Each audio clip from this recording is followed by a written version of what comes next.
Hello friends, welcome to WiFi study changing the way of learning. स्वागत है आप सभी का इंडिया के number 1 study channel WiFi study में। तो कैसे हैं आप लोग सभी, क्या हाल चाल है? बढ़िया है एकदम। आप लोग जानते हैं डेली शाम को 4 बजे हम लोग साइंस का एक चैप्टर कंप्लीट करते हैं और आज हम लोग कर लेंगे दोस्तों गुरुत्वाकर्षण। हमारी सीरीज का नाम ही है एक क्लास में एक चैप्टर। तो आज ग्रेविटेशन पूरा हम लोग कंप्लीट कर लेंगे, ठीक है। और आपको पता है सर एमसीक्यू कहां से करें? अरे एमसीक्यू की आपके लिए बाहर आ रही है। कैसे आ रही है? चैप्टर वाइज एमसीक्यू करवा रहा हूं। जैसे मैं हर चैप्टर की थ्योरी पढ़ा रहा हूं ना, अगले दिन उसके मैं क्वेश्चंस करवा रहा हूं, सारे क्वेश्चन। तो कल 2 बजे हम लोग कर लेंगे ग्रेविटेशन के क्वेश्चन। हर दोपहर 2 बजे आप लोगों के चैप्टर वाइज एमसीक्यू करवाता हूं और 1 बजे मिक्स क्वेश्चन करवाता हूं। दोनों ही क्लासेज बिल्कुल फ्री है और यहां पर हजारों बच्चों में आप लोगों को आपकी रैंक मिलती है, हजारों बच्चों में, ठीक है। तो आप भी इसका हिस्सा बनिए, आप लोगों को पता पड़ेगा आपकी रैंक क्या आ रही है। धीरे धीरे इंप्रूवमेंट होगा, 2-3 महीने में तो एक्सपर्ट बन जाओगे आप लोग। तो क्या करना है, अनअकैडमी लर्निंग ऐप डाउनलोड करिए, गोल सेलेक्ट कर ले, एसएससी एग्जाम्स इसके स्पेशल क्लासेज में आइए दोस्तों। मेरा नाम सर्च करिए नीरज जांगेड़, मुझे फॉलो कर लो, यहां पर स्पेशल क्लास में आपको मिल जाएगा। जो भी क्लास आप लोग खोलोगे आप लोगों से पहले कोड पूछा जाता है, तो कोड आप लोग लगा दीजिएगा नीरज 11 है ना, नीरज 11 लगा के आप लोग क्लास को अनलॉक कर लीजिएगा। जो भी नए स्टूडेंट है एक बार आपसे कोड पूछा था, ठीक है। चलिए, और दोस्तों आप लोगों का मेरे एक साइंस का फाउंडेशन बैच भी है, सभी कॉम्पिटिटिव एग्जाम के लिए बैच है, आप लोग इससे जुड़ सकते हो। एसएससी एग्जाम्स का गेट सब्सक्रिप्शन करिए। ऐसा नहीं है आपको साइंस मिलेगी दोस्तों, 70 से अधिक टीचर है, यानी maths, reasoning, GK, polity, history, geography, economics, सारे कोर्स आप लोगों को यहां पर मिलेंगे।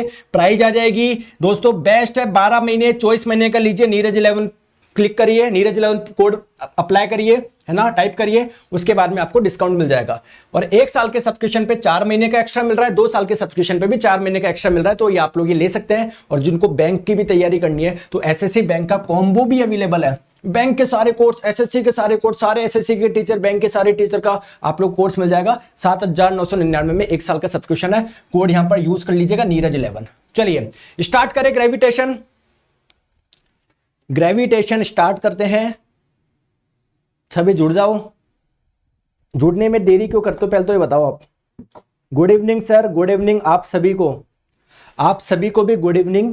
Sir force and laws of motion की पीडीएफ नहीं है सर, प्लीज कमेंट में पिन कर दीजिए, अभी चेक कर लूंगा क्लास के बाद में। आप बोल रहे हो कल वाली क्लास की सर पीडीएफ नहीं, अभी चेक कर लूंगा, डलवा दूंगा, नहीं होगी तो ठीक है, टेंशन मत लो। चलिए आज स्टार्ट करते हैं दोस्तों, ग्रेविटेशन यानी गुरुत्वाकर्षण। अब बात करते हैं सर ये ग्रेविटेशन क्या होता है। तो ये हमारी जो सीरीज चल रही है इसमें आज हम लोग पढ़ने वाले हैं ग्रेविटेशन यानी गुरुत्वाकर्षण। और ये गाड़ी दोस्तों आगे चलते ही जा रही है, साथ में बैठे रहना, वरना पता पड़े गाड़ी आगे निकल जाए, भाग भाग के आ रहे हो सर, है ना। क्लास मत छोड़ना, डेली क्लास चल रही है, क्लास में बैठे रहना, गाड़ी में बैठे रहना, आगे चलते जाओगे, वरना पीछे दौड़ते हुए आते जाओगे कि सर कहां पर पहुंचे, कहां पर। आप यहां पर पहुंचोगे, हम आगे पहुंच जाएंगे, ठीक है। चलिए तो स्टार्ट करते हैं दोस्तों। ग्रेविटेशन यानी गुरुत्वाकर्षण क्या होता है, इसमें एक वर्ड छुपा हुआ बैठा है, कुछ आकर्षण करके दिख रहा है क्या? आकर्षण, आकर्षण का मतलब है अट्रैक्शन। तो इस संसार में कोई भी 2 वस्तुएं होती है, कोई भी 2 वस्तुएं, है ना, ध्यान रखेंगे दोस्तों। इस संसार में कोई भी 2 वस्तुएं, जैसे मान लो एक वस्तु हमने ये मान ली, इसका द्रव्यमान मान लो m1 है, कोई दूसरी वस्तु मान ली जिसका द्रव्यमान m2 है। तो कोई भी 2 वस्तुएं आपस में एक दूसरे को आकर्षित करती है, ध्यान रखिए। ये बात आपको किसने बताई? ये बात दोस्तों न्यूटन ने बताई। इन्होंने एक लॉ दिया, एक नियम दिया, जिसमें इन्होंने बताया कि कोई भी 2 वस्तुएं आपस में एक दूसरे को आकर्षित करती है। अब आपके मन में क्वेश्चन आएगा कि सर ये एक रिमोट है, बिल्कुल है। ये एक वस्तु है क्या? बिल्कुल। इसका कुछ द्रव्यमान है? बिल्कुल। चलो सर मैंने यहां पर रख दिया। ये कोई दूसरी वस्तु है? बिल्कुल। इसका द्रव्यमान है क्या कुछ? बिल्कुल है। तो सर ये दोनों आपस में एक दूसरे को आकर्षित क्यों नहीं कर रही? अगर आकर्षित करती तो सर ये आपने दूर रखा था, पास में आ जाती। समझ रहे हो ऐसा क्यों नहीं हो रहा? क्योंकि दोस्तों ये लगने वाला जो आकर्षण बल है, इन दोनों के बीच में जो लगने वाला आकर्षण बल है बहुत कम है। अभी मैं वैल्यू निकाल के बताऊंगा, इतना कम आएगा, 0.6669993332 न्यूटन। कितना कम होगा? क्लियर, बिल्कुल नेग्लिजिबल के बराबर। तो फिर सर ये वाला आकर्षण ज्यादा कहां पर होता है, ये भी चीजें डिस्कस करेंगे, ठीक है। तो ध्यान रखेंगे, कोई भी 2 वस्तुएं होती है आपस में एक दूसरे को आकर्षित करती ही है, ठीक है। ये बात किसने बताई दोस्तों? न्यूटन जी ने बताई। और इसके तहत इन्होंने क्या बताया कि जो गुरुत्वाकर्षण है ये एक नेचुरल फिनोमिना है ना। आप लोग ऐसा नहीं है उसमें कुछ आपने सेल फिट कर दिए, कोई इसको बैटरी से कनेक्ट कर दिया कि भाई अब आकर्षित हो जाएंगे दोनों। आप कुछ भी नहीं करोगे, नेचुरल फिनोमिना है कि कोई भी दो वस्तुएं आपस में एक दूसरे को आकर्षित करती है। अब यहां पर मैं थोड़ा सा इसको फील करवाने की कोशिश करता हूं आपको। देखो ये हमारी दोस्तों क्या है, पृथ्वी है। पृथ्वी के चारों ओर दोस्तों मान लीजिए कोई भी ऑब्जेक्ट अगर घूमता है, जैसे मान लीजिए चंद्रमा है, आपको पता है ना चंद्रमा ये पृथ्वी के चारों चक्कर लगाता है, ये आप लोग सभी जानते हैं। या कोई भी चीज मान लीजिए, ये मान लीजिए आपके दोस्तों पार्क हो ना आपके घर के पास में, ये उसका सर्कुलर ट्रैक है, ये मान लो ये सर्कुलर ट्रैक है। आप उसमें बहुत तेज बाइक चला रहे हो, बहुत तेज बाइक चला रहे हो, बहुत तेज बाइक चला रहे हो, तो जब भी कोई ऑब्जेक्ट, जब भी कोई एक वस्तु किसी सर्कुलर मोशन में गति करता है, किसी वृत्तीय पथ पे गति करता है, वृत्तीय पथ पे मतलब जैसे जिस रास्ते पे चल रहा है वो एक वृत्त है, वो एक वृत्त है। तो जब भी कोई वस्तु किसी सर्कुलर मोशन, किसी सर्कुलर पाथ में मोशन करती है, किसी वृत्तीय पथ पे गति करती है, तो मेरे प्यारे दोस्तों इस पे बाहर की ओर एक फोर्स लगता है। जैसे मान लो ये कोई वस्तु है, इस पे बाहर की ओर एक फोर्स लगता है। इस फोर्स को हम लोग बोलेंगे सेंट्रीफ्यूगल फोर्स। ज्यादा डिटेल में नहीं जाएंगे, बस आप लोग अभी के लिए इतना समझो, कोई भी वस्तु अगर सर्कुलर पाथ पे गति करती है, वृत्तीय पथ पे गति करती है, तो इस पे बाहर की ओर एक फोर्स लगता है। जैसे मान लो अभी मान लो वस्तु यहां पर है तो इधर लगेगा, अभी वस्तु यहां पर है तो इधर लगेगा, अभी वस्तु यहां पर है तो इधर लगेगा। सर इसको फील करा के बताओ। तो अगर कभी आप लोग किसी मेले वगैरह में गए होंगे तो आप लोगों को पता है दोस्तों, मेले में से झूले लगते हैं ना, वैसे घूमते हैं। अरे पहले बीच में ऐसे घोड़ा होता था, मतलब है ना, बीच में पोल होता था, पोल होता था, इसके चारों ओर ऐसे कुछ निकले होते थे, एक पे घोड़ा होता था, एक पे हाथी, एक पे ऐसे कुछ, उस पे आप प्लास्टिक के बने होते थे ना, उस पे आप बैठ जाते थे और ये बहुत तेज घूमता था, आपको मजा आता था। अरे कभी तो एक्सपीरियंस किया होगा, बच्चे तो आप भी थे, ऐसे थोड़ी सीधे ही आप लोग 35 साल के जन्मे हो, आप भी बच्चे थे, मैं भी, आपने देखा होगा बचपन में। तो क्या होते थे, ये प्लास्टिक के जो होते थे इनके ऊपर हमको बैठा दिया जाता था, ये जब घूमता था तो हमको मजे आते थे। बट आपने देखा होगा कि यार ऐसा लगता था कि यार हम बाहर गिरने वाले हैं, हम बाहर गिरने वाले हैं, हम बाहर गिरने वाले हैं। तो जब भी कोई वस्तु, जब भी कोई ऑब्जेक्ट किसी सर्कुलर पाथ पे यानी किसी वृत्तीय पथ पे गति करता है तो इस पे बाहर की ओर एक फोर्स लगता है। ठीक है सर, तो आप बोलेंगे सर फोर्स लग रहा था तो मैं बाहर क्यों नहीं गिरा? क्योंकि आपने वो प्लास्टिक का जो घोड़ा था ना जिसके ऊपर बैठे थे, आपने उसको पकड़ रखा था, आपने उसको पकड़ रखा था दोस्तों, इसलिए नहीं गिरे आप। या आपके पीछे से मान लो कोई स्टैंड था जाली का, इसलिए आप नहीं गिरे, वरना पक्का गिर जाता। कैसे सर बताओ? आपने एक धागा लो, एक धागे में क्या बांधो, पत्थर बांधो, ऐसे घुमाओ। एक धागा लो, धागे पे पत्थर बांधो, ऐसे घुमाओ। दोस्तों जब आप लोग का धागा मान लो टूट जाता है तो पत्थर कहां आता है, अंदर की तरफ आता है, बाहर की ओर जाता है, बताओ? अरे कोई धागा लिया, किसी धागे पे पत्थर बांधा, आप लोग ऐसे घुमा रहे हो, झुन झुन झुन झुन झुन झुन झुन झुन। अगर धागा मान लो टूट गया तो पत्थर कहां पर जाएगा, बाहर की ओर जाएगा या अंदर की ओर आएगा? ऑब्वियसली बात है सर, बाहर की ओर जा रहा है। क्यों क्यों क्यों? क्योंकि आप लोग दोस्तों, ये आपका धागा था, इस पे कोई पत्थर था, आप लोग घुमा रहे थे, इस पे दोस्तों बाहर पे फोर्स लग रहा था। अब मान लो धागा टूट जाए तो इसको बाहर ही तो लेके जाएगा। तो अगर मैं बात करूं, चंद्रमा है, चंद्रमा पृथ्वी के चारों चक्कर लगा रही है, क्या इस पे भी बाहर की ओर एक फोर्स लग रहा होगा क्या? तो यहां पर तो इस पत्थर को धागे ने पकड़ रखा था, बाहर नहीं जाने दे रहा था। बट इस चंद्रमा को किसने पकड़ रखा है? यहां तुम कोई धागा भी नहीं अपने पास में। सर ये बाहर जाना चाहिए ना, बाहर जाना चाहिए ना, बिल्कुल बाहर जाना चाहिए। बट ये बाहर क्यों नहीं जा रहा, बाहर क्यों नहीं जा रहा, बाहर क्यों नहीं जा रहा, बाहर क्यों नहीं जा रहा, बाहर क्यों नहीं जा रहा? क्योंकि मेरे प्यारे दोस्तों, जो ये पृथ्वी है इसका कुछ द्रव्यमान है, बिल्कुल है सर। ये जो आप लोगों का चंद्रमा है इसका कुछ द्रव्यमान है, बिल्कुल द्रव है। तो कोई भी दो द्रव्यमान आपस में एक दूसरे को आकर्षित करते हैं ना, तो अगर मान लीजिए ये चंद्रमा पे अगर बाहर की ओर फोर्स लग रहा है, मान लो भी चंद्रमा यहां पर है, ये मान लो ये चंद्रमा है, तो चंद्रमा पे बाहर की ओर फोर्स लग रहा है तो ये आकर्षित भी तो कर रहा है इसको। तो इसलिए ना ये चंद्रमा इधर जाता ना इधर आता, क्योंकि जितना आकर्षण बल है उतना ही बाहर की ओर लगने वाला बल है। तो अब आपको दिखा आकर्षण बल कहां पर काम में आता है। यहां पर तो क्या क्या दिखाया आकर्षण बल को, चिन्हों से आकर्षण बल होगा, छोटे छोटे द्रव्यमान है, यहां पर क्या दोस्तों बड़े बड़े द्रव्यमान है, इसलिए यहां पर आकर्षण बल आप लोग को दिख जाएगा। अरे बात क्लियर है क्या दोस्तों, जल्दी से बताइए, बात क्लियर है क्या? सर समझ में आ गई, मजा आ गया, सो सर मजा आ गया। चले आगे आ जाओ, नेक्स्ट थोड़ा सा आगे चलते हैं। तो चलो सर ये तो बताइए कि फोर्स लगेगा कितना, 10 न्यूटन लगेगा, 50 न्यूटन लगेगा। तो इसके रिगार्डिंग न्यूटन ने जो लॉ दिया था है ना, इसको हम लोग बोलते हैं universal law of gravitation. Universal का मतलब क्या है, सार्वत्रिक, सब जगह। ऐसा नहीं है आप लोग अमेरिका में चल जाओगे तब ये रूल वैलिड नहीं होगा, या किसी दोस्तों आप पृथ्वी के ध्रुवों पे चल जाओगे तब ये जो नियम होगा अप्लाई नहीं होगा, आप पानी के अंदर चल जाओगे तब ये अप्लाई नहीं होगा, ये सभी जगह अप्लाई होगा। सर ये नियम क्या बोलता है, समझाइए, आ जाइए, ये नियम क्या बोलता है मैं आपको बताता हूं। मान लीजिए दोस्तों कोई दो द्रव्यमान है, एक का द्रव्यमान मैंने मान लिया m1, एक का मैंने मान लिया m2। कुछ भी हो सकता है, 4 किलो, 8 किलो, 10 किलो, ये भी 4 किलो, 8 किलो, 10 किलो, कुछ भी हो सकता है।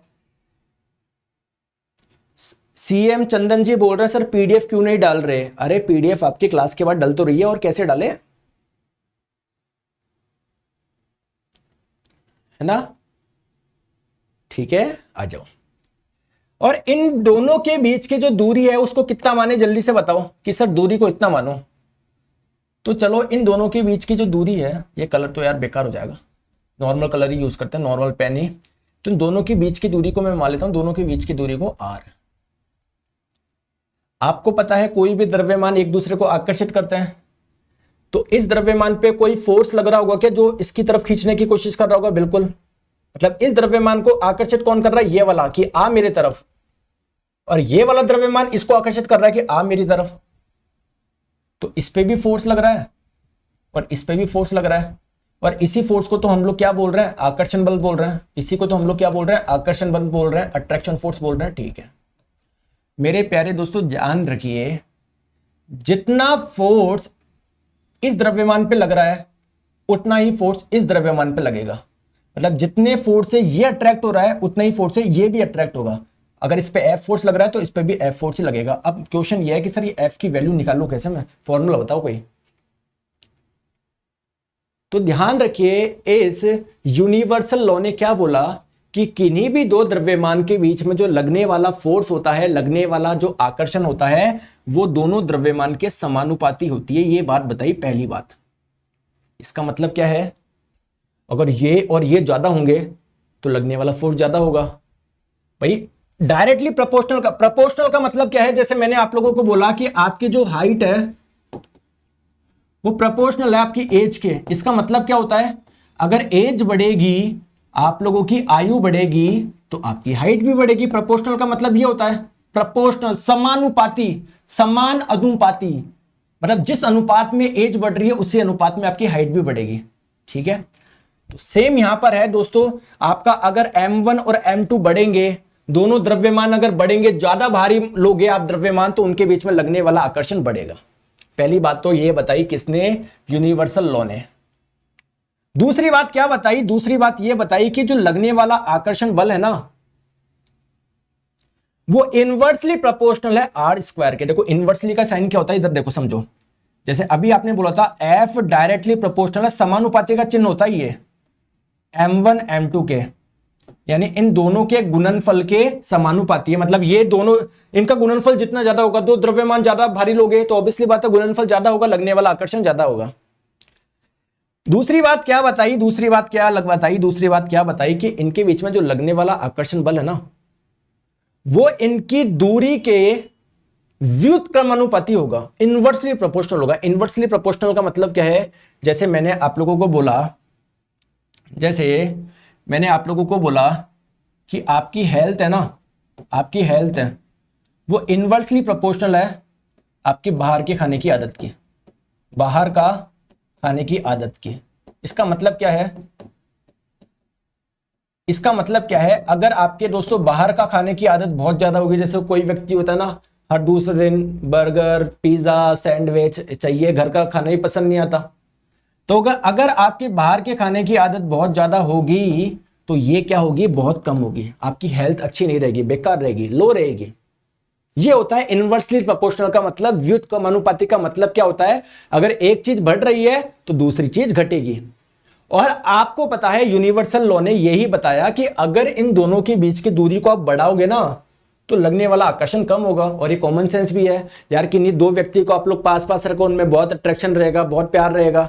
एक दोस्तों बाहर चला गया, कपल था, पास पास में जयपुर रहते थे दोनों, सही, एक मुंबई चला गया, कोई भी चला गया एक व्यक्ति, तो अब उतना आकर्षण नहीं रहा कि नहीं मुझे फोन मत करा करो, मेरा ऑफिस का टाइम होता है, परेशान मत करो, ये मत करो, तो अट्रैक्शन कम हो जाता है। तो सेम चीज यहां पर भी है, अगर दो द्रव्यमान को दूर दूर रखोगे तो उतना आकर्षण थोड़ी होगा।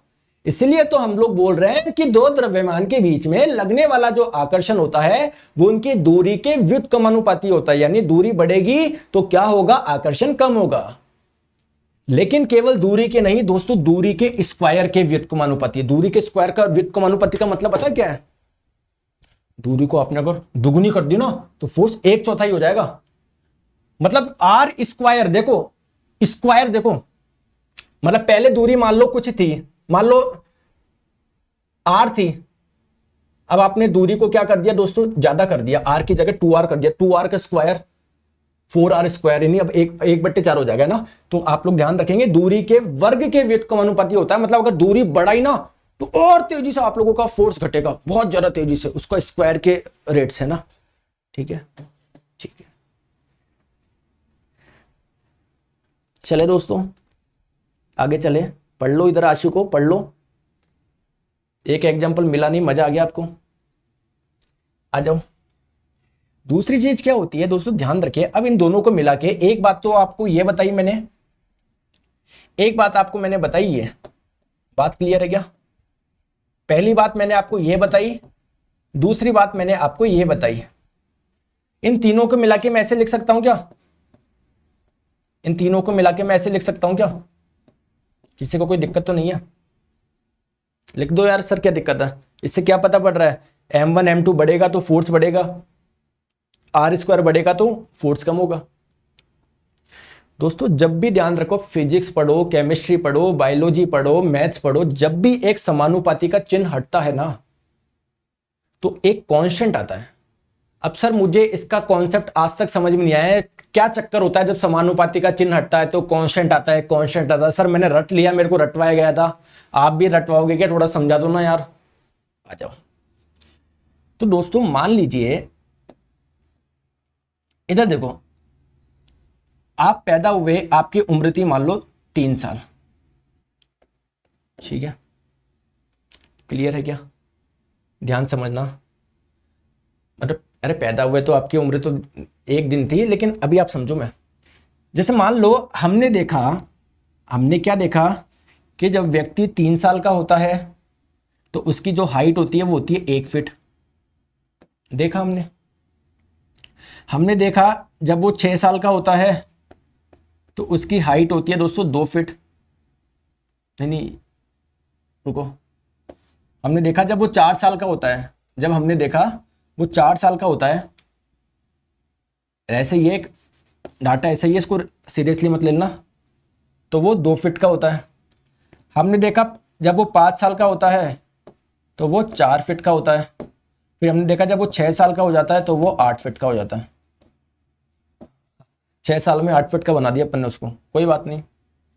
अब इधर समझो, देखने पे क्या लग रहा है कि उम्र के साथ में, अरे उम्र के साथ में क्या हाइट बढ़ रही है क्या? तो मैं लिख सकता हूं क्या यार, कहीं ना कहीं मैंने जो चीज ऑब्जर्व करी है, जो मैंने डाटा देखा है, उसके बेसिस पे मैं लिख सकता हूं क्या कि जो हाइट होगी ना, आपकी ऊंचाई होगी, वो डायरेक्टली प्रोपोर्शनल होगी आपकी एज के। क्या मैं सही बोल रहा हूं क्या? चाहे देख लो, जैसे जैसे एज बढ़ती जा रही है वैसे वैसे हाइट बढ़ती जा रही है। तो मैंने कोई गलत चीज थोड़ी लिख दी यार, अरे मैंने कोई गलत चीज थोड़ी लिख दी।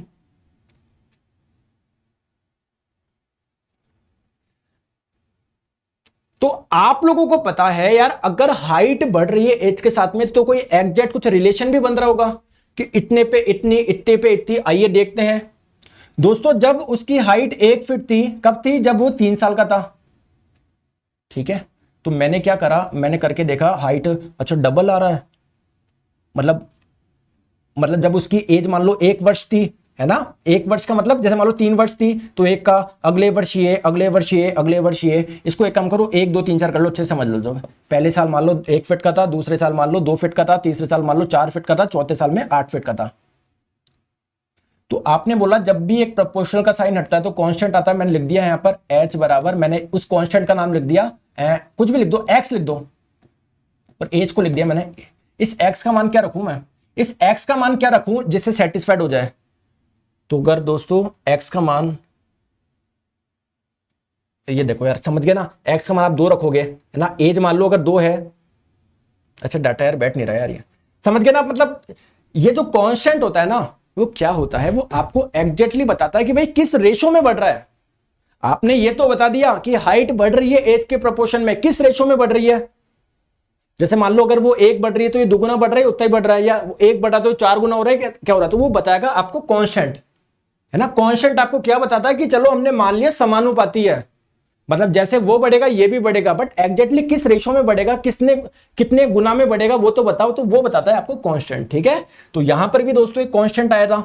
अब आप लोग बोलोगे सर वो कांस्टेंट आया कहां से, वो कांस्टेंट आया कहां से, उसकी वैल्यू कहां से आई, तो उसकी वैल्यू निकाली गई प्रैक्टिकली, जैसे हम लोग यहां पर निकालने की कोशिश कर रहे थे, ठीक है। तो जब भी आप लोग के प्रोपोर्शनल का साइन हटता है तो दोस्तों एक कांस्टेंट आता है, और यहां पर जो कांस्टेंट आया, यहां पर जो कांस्टेंट आया, यहां पर जो कांस्टेंट आया, उसको हम लोग बोलते हैं कैपिटल जी, और इसको क्या बोलते हैं दोस्तों, यूनिवर्सल ग्रेविटेशनल कांस्टेंट।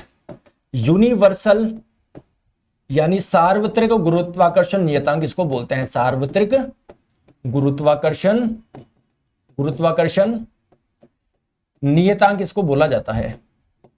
पहला क्वेश्चन आता है कि सर इसको यूनिवर्सल ग्रेविटेशनल कांस्टेंट क्यों बोल रहे हैं।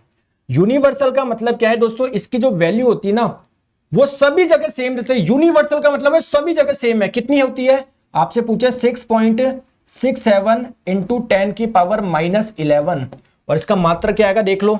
कैपिटल जी को मैं से लिख सकता हूं क्या, F(r²) अपॉन m1 m2। दोस्तों फोर्स का मात्रक क्या होता है, न्यूटन होता है। दूरी का मात्रक मीटर होता है, तो दूरी का स्क्वायर है, मीटर का स्क्वायर आ जाएगा। नीचे किलोग्राम, 2 किलोग्राम है तो किलोग्राम स्क्वायर, ठीक है। तो ये आपका क्या हो जाएगा, कैपिटल जी की वैल्यू हो जाएगी। आप लोगों से पूछे कैपिटल जी की वैल्यू कहां पर ज्यादा होती है, चंद्रमा पे ज्यादा होती है, पृथ्वी पर। अरे दोस्तों ये यूनिवर्सल है, मतलब सभी जगह सेम रहती है। कैपिटल जी की वैल्यू चंद्रमा पे चल जाओ, पृथ्वी पे चल जाओ, सूर्य पे चल जाओ, पानी के अंदर चल जाओ, कहीं पर भी चल जाओ, कैपिटल जी की वैल्यू फिक्स रहती है, कांस्टेंट रहती है, नियत रहती है, चेंज नहीं होती है। कितनी होती है, 6.67 इंटू 10 की पावर -11। अब आप लोगों से पूछा गया, आपसे पूछा गया कि जो कैपिटल जी की वैल्यू है ना, अब ये सारी चीजें मैं रफ कर देता हूं क्योंकि मैं आपको बता चुका हूं। ये आप लोगों से पूछा गया एग्जाम में, रेलवे के एग्जाम पूछा गया था कि जो कैपिटल जी की जो वैल्यू है ना, ये किसने निकाली कि यार इतनी होनी चाहिए। तो ये लॉ तो दिया था दोस्तों न्यूटन ने, बट कैपिटल जी की जो वैल्यू थी आपसे पूछा जाता है किसने निकाली, तो आपको ध्यान रखना है हेनरी कैवेंडिश ने। किसने, हेनरी कैवेंडिश ने। तो अभी हमारा क्या निकला, बस सिंपल सी बात है कि कोई भी दो द्रव्यमान हो, एक द्रव्यमान मान लो m1, एक द्रव्यमान मान लो m2, इन दोनों के बीच की दूरी आप लोग मान लीजिए r। तो इनके बीच में जो लगने वाला जो आकर्षण बल होता है उसका फॉर्मूला आ गया, बस कुछ भी नहीं है, आपके पास में फॉर्मूला आ गया। सर क्या फॉर्मूला है, Gm1m2 अपॉन r²। किसी को कोई प्रॉब्लम है क्या, बताओ। अगर एग्जाम में बोला जाए कि ये 1 किलोग्राम का है, ये 2 किलोग्राम का है, दोनों के बीच की दूरी मान लो 1 मीटर है, इनके बीच में लगने वाला आकर्षण बल बताओ, तो क्या दिक्कत है फॉर्मूला लगाने में। m1 की वैल्यू रखो, m2 की वैल्यू रखो, r की वैल्यू रखो, कैपिटल जी की वैल्यू रखो। कैपिटल जी की वैल्यू याद रखनी है 6.67 इंटू 10 की पावर -11। तो ये आपको एक छोटा सा फॉर्मूला निकालने के लिए हम लोगों ने इतनी मेहनत करी, समझ गए। तो ये फॉर्मूला आपको ध्यान रखना है। चले आगे, चलो आ जाओ। नेक्स्ट हम लोग बात करते हैं, सर ये वेट ऑफ बॉडी क्या होता है, किसी भी पिंड का भार क्या होता है। हमने समझते हो ना mg भार होता है, mg भार नहीं होता दोस्तों, समझो बात को।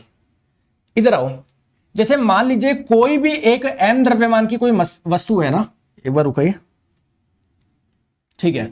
इधर देखो, मान लीजिए कोई भी एक m द्रव्यमान की वस्तु है, कोई दिक्कत किसी को कोई दिक्कत, ये m द्रव्यमान की वस्तु है दोस्तों। जैसे मैंने इसको छोड़ी, क्या नीचे की ओर आ रही क्या, मैं देखो मैं फोर्स नहीं लगा रहा, मैं तो बस ऐसे छोड़ रहा हूं, ये नीचे की ओर आ रही है क्या, ये क्या नीचे की ओर आ रही है क्या, अरे क्या नीचे की ओर आ रही है क्या। कोई भी वस्तु को छोड़ोगे क्या नीचे की ओर आएगी क्या दोस्तों। कोई भी वस्तु हो, उसको आपको पता है उसका कोई ना कोई द्रव्यमान होता है, तो मैंने मान लिया m द्रव्यमान की कोई वस्तु है, तो क्या होता है दोस्तों, इस पे नीचे की ओर एक फोर्स लगता है, इस पे नीचे की ओर एक फोर्स लगता है, और उसी फोर्स को हम लोग क्या बोलते हैं, उसका वेट बोलते हैं, यानी उसका भार बोलते हैं। कोई दिक्कत है क्या?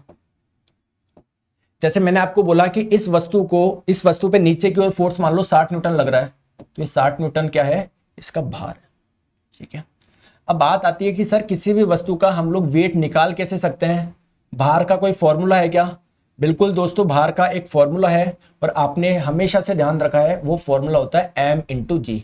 बट ये आज तक समझ में नहीं आया g क्या होता है, ये m क्या होता है, नहीं आया ना समझ में। आज हम लोग समझते हैं। तो अभी के लिए आप लोग सिंपल सी बस इतनी सी बात ध्यान रखो कि कोई भी m द्रव्यमान की वस्तु होती है, अगर आप लोग उसको छोड़ोगे तो वो नीचे आता है। वो तो नीचे अगर आ रहा है तो जरूर कोई ना कोई फोर्स लग रहा होगा, नीचे की ओर कोई ना कोई फोर्स लग रहा होगा। उसी फोर्स को उसका क्या बोलते हैं? वेट बोलते हैं, भार बोलते हैं। अब बात आती है सर ये नीचे फोर्स लग क्यों रहा है, लग क्यों रहा है? आइए मैं आपको बताता हूं। दोस्तों ये है हमारी पृथ्वी, ये क्या है हमारी? ये क्या है हमारी? पृथ्वी है। ठीक है, ये हमारी पृथ्वी है। आप लोग मान लो यहां पर हो, आपने यहां पर पेन को रखा, पेन को रखा, ये ना जो मैं गोला से बना रखा हूं ना, ये क्या है? पेन है आपका। मान लो पेन नीचे आ रहा है क्या? पेन नीचे आ रहा है क्या? क्यों आ रहा है? आपको कारण बताऊं इसका? बताता हूं। जैसे मान लो ये जो अर्थ है, पृथ्वी है, इसका भी तो कोई ना कोई द्रव्यमान होगा। अरे 100 किलो, 1000 किलो, 500 किलो, कोई ना कोई तो उसको द्रव्यमान होगा ना। तो इस द्रव्यमान को मैं मान लेता हूं कैपिटल M। कोई दिक्कत नहीं है सर। दोस्तों पृथ्वी है, इसकी कोई त्रिज्या भी तो होगी, इसकी त्रिज्या को मान लेता हूं R। और आपने अभी बताया कि सर कोई भी दो द्रव्यमान एक दूसरे को आकर्षित करते हैं, तो देखो एक द्रव्यमान तो ये हो गया और एक द्रव्यमान ये हो गया। इस पेन का द्रव्यमान मान लो स्मॉल m, तो एक द्रव्यमान ये हो गया, एक इतना बड़ा द्रव्यमान हो गया। क्या इन दोनों के बीच में आकर्षण होगा क्या? अरे इस संसार में कोई भी दो वस्तुएं होती है, उनके बीच में आकर्षण होता ही होता है। इसके और इसके बीच में भी आकर्षण होगा क्या? बिल्कुल। यानी ये पृथ्वी इस वस्तु को अपनी ओर खींचेगी क्या? खींचेगी क्या? खींचेगी क्या? बिल्कुल खींचेगी। और उसी फोर्स से ये वस्तु भी पृथ्वी को अपनी ओर खींचेगी क्या? बिल्कुल खींचेगी। लेकिन पृथ्वी तो ऊपर उठ के नहीं आएगी। क्यों नहीं आएगी? पृथ्वी का द्रव्यमान तो सर बहुत ज्यादा है, क्यों उठ के आएगी ये? जबकि इसका द्रव्यमान चिन्नू सा है, ये नीचे आ जाएगा। तो कुछ भी नहीं है, वेट के आगे में एक लाइन लिख दूं क्या? वेट कुछ भी नहीं है, पृथ्वी के द्वारा लगाया गया आकर्षण है। पृथ्वी के द्वारा लगाया गया आकर्षण है सर, पृथ्वी के द्वारा लगाया गया आकर्षण है, और कुछ भी नहीं है। पता नहीं वेट के लिए क्या क्या बोल देते हो, mg फेमजी, कुछ भी नहीं है, पृथ्वी के द्वारा लगाया गया आकर्षण है। Attraction by the force, sorry attraction force by the earth. बात क्लियर है? अब कितना फोर्स लग रहा है ये भी बताने की जरूरत है क्या? नहीं सर, आपको बताने की जरूरत नहीं, हम खुद निकाल देंगे। बताओ फॉर्मूला क्या था? कोई भी दो द्रव्यमान होते हैं, इनके बीच में लगने वाले आकर्षण बल का फॉर्मूला क्या है सर? Gm1 m2 बटे r²। यही फॉर्मूला था ना? लगा दूं मैं? तो चलो लगा दो। Capital G m1 m2। पहला वाला मास कितना माना आपने सर? m माना। दूसरा वाला मास कितना माना? कैपिटल M लिख दो। इन दोनों के बीच की दूरी कितनी है सर? दूरी है, सेंटर्स के बीच की दूरी लेते हैं, यहां से लेकर इन दोनों के बीच की दूरी कितनी है सर? ये तो r हो गया, ये मुझे बताने कितना है। अरे कितना भी हो यार, पृथ्वी की त्रिज्या होती है 6400 किलोमीटर। कितना हो गया? 1 मीटर, 1.5 मीटर, कोई मैटर करता है क्या? सिंपल से मान लो ये दूरी क्या है? r है। तो ये हो गया r, और उस दूरी का वर्ग कर दो, ये फॉर्मूला आ गया। क्या दिक्कत है कि यहां पर? बताओ बताओ जल्दी से, जल्दी से आप लोग बताओ, चीजें क्लियर है क्या?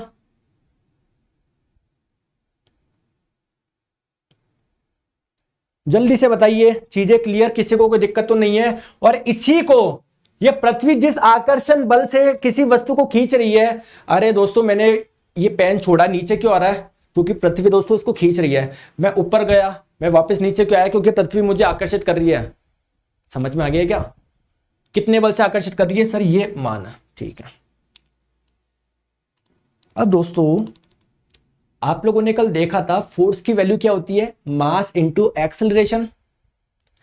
अरे मेरे मुन्नू भैया, इसको मैंने नाम दे दिया एक फोर्स, इसको मैंने नाम दे दिया F। ये F क्या है? ये सर ये ना इस m द्रव्यमान वाली वस्तु पे लग रहा है नीचे की ओर। और F फोर्स किसी भी वस्तु पे लगाया गया फोर्स किसके बराबर होता है? मास इंटू एक्सेलरेशन के बराबर होता है ना। तो ये जो सर ये फोर्स लग रहा है कहां पर लग रहा है? इस वस्तु पे। क्या ये इस वस्तु का मास इंटू त्वरण के बराबर होगा क्या? तो इस वस्तु का मास कितना है, द्रव्यमान कितना है सर? m। इसका त्वरण क्या होगा? दोस्तों इस त्वरण को एक स्पेशल नाम देना पड़ेगा ना। एक तो आप फोर्स लगाते हो, उससे त्वरण आता है। एक पृथ्वी लगा रही है सर, आप में और पृथ्वी में अंतर नहीं है क्या? एक तो मैं इस पे फोर्स लगाऊं, आ जा भाई, तो चलो मैं निकाल लूंगा त्वरण। एक सर पृथ्वी लगा रही है, पृथ्वी कुछ फोर्स लगा रही है, उसकी वजह से जो त्वरण आ रहा है उसको सर एक स्पेशल नाम दो। तो इसी को नाम देते हैं दोस्तों गुरुत्वीय त्वरण, स्मॉल जी। इसी को नाम देते हैं गुरुत्वीय त्वरण। क्लियर है क्या? कोई दिक्कत तो नहीं है किसी को? तो ये m से ये m उड़ा, स्मॉल जी का मान क्या आ गया? स्मॉल जी का मान आ गया capital G into capital M upon R square. Sir निकाल के बताओ गुरुत्वीय त्वरण कितना होगा? चलो निकाल के बताते हैं। कैपिटल G का मान होता है 6.67 इंटू 10 की पावर -11। ठीक है सर। द्रव्यमान कितना होता है पृथ्वी का? पता ही नहीं सर। पृथ्वी का द्रव्यमान होता है 5.9 इंटू 10 की घात 24 किलोग्राम। इतना सारा द्रव्यमान लिख दो, कोई मेहनत मत करो। ठीक है सर, लिख दिया इधर। इसमें भाग लगाओ पृथ्वी की जो त्रिज्या है उसके स्क्वायर से। पृथ्वी की त्रिज्या कितनी है? 6371 किलोमीटर, लगभग 6400 किलोमीटर। तो उसको कर देना, जब सारी वैल्यू पुट करोगे तो स्मॉल जी का मान आ जाएगा दोस्तों कितना? 9.8। और त्वरण का मात्रा क्या होता है? मीटर पर सेकेंड। किसी को कोई दिक्कत हो तो बताओ, बताओ।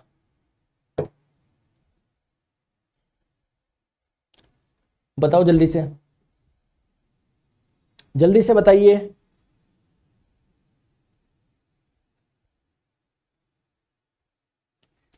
तो ये आपका जी कुछ भी नहीं है। अगर किसी भी वस्तु को छोड़ोगे, किसी भी वस्तु को दोस्तों, मेरे फोन को छोड़ोगे तो नीचे आएगा। किस त्वरण से आएगा? इस त्वरण से आएगा। चाहे आप लोग दोस्तों कोई बड़ा सा ट्रक है उसको छोड़ दो, वो भी इसी त्वरण से आएगा, क्योंकि इस त्वरण में कहीं पर उस वस्तु का द्रव्यमान आ रहा है क्या? नहीं आ रहा। तो चाहे आप मेरा फोन छोड़ो, चाहे आप अपने छोटे भाई को उठा के ऐसे छोड़ दो, कैच कर लो, वो कितने त्वरण से नीचे आएगा सर? इतने त्वरण से नीचे आएगा। और इसी को हम लोग बोलते हैं गुरुत्वीय त्वरण। गुरुत्वीय त्वरण क्या है? कुछ भी नहीं है। पृथ्वी ने जो फोर्स लगाया उसकी वजह से कितना त्वरण आ रहा है, वो इतना आ रहा है। क्लियर है क्या? चले आगे, चले, ठीक है। लेकिन दोस्तों एक प्रॉब्लम आती है यहां पर भी। अब मैं नहीं बोलूंगा कि m द्रव्यमान की वस्तु है, इसका वेट क्या है? वेट क्या होता है? नीचे की ओर लगने वाला, नीचे की ओर लगने वाला फोर्स। कौन लगा रहा है? पृथ्वी लगा रही है। तो फोर्स का मान क्या होता है? मास इंटू एक्सेलरेशन, द्रव्यमान गुना त्वरण। त्वरण, ये मास कितना है इसका? m है। त्वरण क्या होता है? पृथ्वी जब खींचती है उसके द्वारा त्वरण कितने त्वरण से लाती हूँ? जी त्वरण से लाती हूँ, बताया था ना मैं। तो वेट का फॉर्मूला लिख लो mg बस। अब परेशान मत हो ना, वेट कहां से आया? वेट का फॉर्मूला हो गया आपके पास में mg। mg फॉर्मूला हो गया। जैसे मैंने बोला, बताओ m है 2 किलोग्राम, किसी वस्तु का द्रव्यमान 2 किलोग्राम है, बताओ इसका भार कितना होगा? तो भार का फॉर्मूला क्या है? m इंटू जी कर दो। m का मान दे रखा है 2, g का मान है 9.8, तो mg का मान कितना हो जाएगा? जल्दी से बताओ, 19.6। और ये mg क्या है सर? कुछ भी नहीं है, एक प्रकार का फोर्स है जो नीचे लग रहा है। तो फोर्स का मात्रक होता है न्यूटन। समझ गए? क्लियर? कोई दिक्कत, कोई परेशानी नहीं है दोस्तों। मुझे एक चीज बताओ, ये तो आपको समझ में आ गया। अब आपसे एग्जाम में पूछा जाता है कि ये हमारी पृथ्वी है। मैंने बोला ठीक है। आपने भी वस्तु को कहां पर रखा था आपको पता है? आपने भी वस्तु को कहां पर रखा था सर? जस्ट इधर ही रखा था, मतलब इस जगह रखा था मैंने। दोस्तों अगर आप किसी वस्तु को ऊंचाई पर लेके जाते हो, यहां पर लेके जाते हो, यहां से छोड़ता, तो पृथ्वी उतना आकर्षण कर पाता क्या? अरे यार, अभी वस्तु इधर थी, मान लो ये पृथ्वी है। अभी आपके जहां पर पैर है वो मान लो पृथ्वी है, आपके जहां पर पैर है वो मान लो ये है, आपके जहां पर पैर है वो मान लो ये है। अभी आप कोई वस्तु को यहां फेंक रहे हो, यहां से मान लो इतना से फेंक रहे हो, लेकिन दोस्तों यहां से आप रॉकेट से जाओ 15-20 किलोमीटर ऊपर, 15-20 किलोमीटर ऊपर जाओ, और यहां से आप छोड़ रहे हो, तो दूरी बढ़ गई ना वस्तु और पृथ्वी के बीच में, आकर्षण उतना नहीं होगा सर। तो ऑब्वियसली बात है, अगर ऊंचाई पर आप लोग जाओगे तो पृथ्वी उतने आकर्षण से नहीं खींच पाएगी सर। कुल मिला के गुरुत्वीय त्वरण कम होगा। तो आपको एक चीज ध्यान रखनी है, ऊंचाई के साथ में जैसे जैसे ऊंचाई पर जाओगे, ऊंचाई पर जाने पर गुरुत्वीय त्वरण का मान क्या होता है दोस्तों? कम होता है। अरे समझ गए क्या या नहीं समझे? थोड़ा सा और बता दो सर। ठीक है दोस्तों, आपने ज्योग्राफी पढ़ी है क्या? अरे आपने ज्योग्राफी पढ़ी है तो आप देखते हो वहां पर कि जो पृथ्वी होती है इसका शेप एग्जैक्ट स्फेरिकल नहीं होता, गोलीय नहीं होता, थोड़ा सा ऐसा चपटा होता है, ऐसा चपटा होता है। क्या मैं सही बोल रहा हूं क्या? अरे एग्जैक्ट ऐसा स्फेरिकल थोड़ी होता है गोला, थोड़ा सा चपटा सा होता है ना। चपटे से होने का मतलब है सर ये वाली त्रिज्या कम है, ये वाली त्रिज्या ज्यादा है, सर ये वाली त्रिज्या ज्यादा है, ये वाली त्रिज्या। और अभी मैंने फॉर्मूला बताया था, गुरुत्वाकर्षण का फॉर्मूला क्या है, capital G into capital M upon R square. तो अगर ये त्रिज्या ज्यादा होगी, त्रिज्या ज्यादा होगी तो गुरुत्वाकर्षण कम होगा। तो दोस्तों ये जो इस जगह इक्वेटर होता है ना, इक्वेटर विषुवत, ज्योग्राफी पढ़ी नहीं पढ़ी, इसको इक्वेटर बोलते नहीं बोलते। यहां पर जी का मान क्या होता है, यहां पर जी का मान सर कम होता है। अधिक कहां पर होगा, अधिक अधिक इस जगह होगा, इस जगह और इस जगह, तो इसको बोलते हैं पोल्स। तो ध्रुव पर, अरे पोल्स पर, ध्रुव पर सबसे ज्यादा होता है, इक्वेटर पे विषुवत पे कम होता है। तो कभी आप लोगों से पूछे गुरुत्वाकर्षण का मान ज्यादा कहां पर होता है, इस जगह होता है, इस जगह होता है। अगर आप लोग ऊंचाई पे जाओगे तब भी घटेगा, यहां से इक्वेटर की तरफ आओगे, विषुवत की तरफ आओगे तब भी घटेगा, कहीं पर भी चल जाओ सब जगह घटेगा, कहीं पर भी चल जाओ सब जगह घटेगा। सबसे अधिक मान ही कहां पर होता है, ध्रुवों पर होता है, पोल्स पे होता है। समझ गए क्या? अरे समझ गए क्या? लिखवा दूं क्या पॉइंट? आ जाओ। तो गुरुत्वाकर्षण के मान में ध्यान रखोगे, अगर आप लोग पृथ्वी की सतह से ऊपर जाओगे, ये आपकी पृथ्वी है, पृथ्वी से ऊपर जाओगे, इस जगह क्या होगा गुरुत्वाकर्षण 9.8 होगा क्या? नहीं सर, कम होगा। अंदर घुस जाओ, पृथ्वी की गहराई में घुस जाओ तब भी कम होगा। सबसे ज्यादा कहां पर होता है, इसी जगह पर होता है, इसी जगह पर होता है। ठीक है सर। अगर सर कहां पर मैक्सिमम होता है, ध्रुव पर, इस पोल पर सबसे ज्यादा होता है। अगर आपसे पूछे केंद्र पर, केंद्र पर क्या होता है, शून्य होता है। क्लियर? तो ये तीनों चीजें आप लोग को ध्यान रखना। ठीक है, चलो नेक्स्ट हम लोग बात करते हैं एस्केप वेलोसिटी यानी पलायन वेग। बताओ, बात समझ में आई नहीं आई?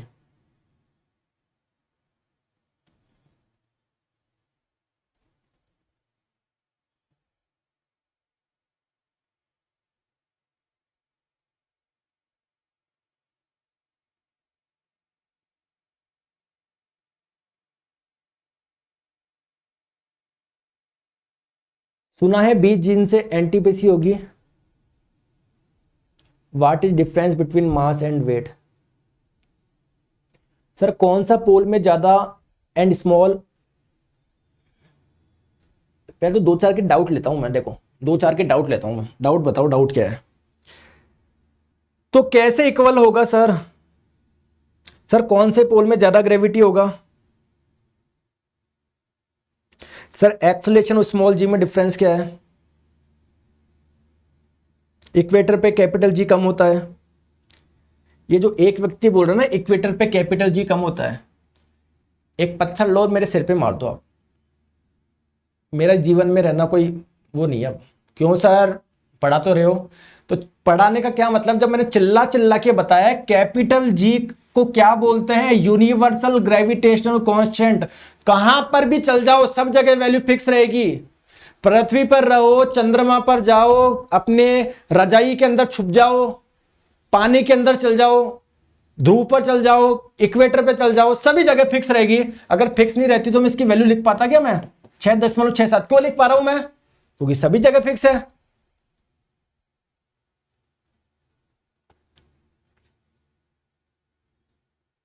सर कैपिटल जी और स्मॉल जी में क्या फर्क है? इतना से ही फर्क है, ये कैपिटल है ये स्मॉल है। सर मैंने कहीं बुक में पढ़ा था, तो बुक में तो लिखे, बुक में तो पता नहीं क्या लिखा जाएगा कि है ना, बताओ शर्ट में और पैंट में क्या अंतर है। अंदर बायोलॉजी में ये लिखा हुआ है या फिजिक्स की किताब में ये लिखा हुआ है, तो अंतर पढ़ने बैठ जाओगे क्या आप?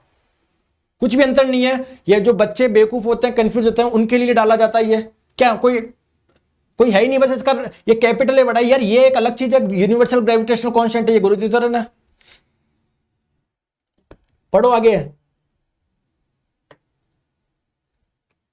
सर पोल से नीचे आने पर तो बढ़ेगा ना, यहां पर आके बढ़ेगा, अंदर घुसोगे।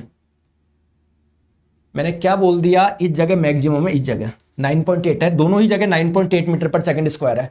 इस जगह और इस जगह, नॉर्थ पोल साउथ पोल सभी जगह 9.8 मीटर पर सेकंड स्क्वायर है। अब चाहे अंदर घुस जाओ चाहे बाहर चल जाओ, सभी जगह कम होगा। सर मैं इधर आ जाऊं तो इधर भी कम होगा, सर मैं इधर आ जाऊं तो इधर भी कम होगा, इधर आ जाऊं तो इधर भी कम होगा, सर मैं ऊपर चल जाऊं तो आपको ऊपर भेजने के लिए ये फॉर्मूला अपने नेट पे पढ़ा रहा हूं मैं, आपके मन में आ रहा होगा सर मैं ऊपर भग जाऊं तो हमेशा के लिए। ऐसे मत करो, अभी तो जीवन में बहुत कुछ करना है, ऐसे क्वेश्चन क्यों लाते हो? साथ चलेंगे अपन एक साथ। एस्केप वेलोसिटी डालो हेडिंग, पलायन वेग।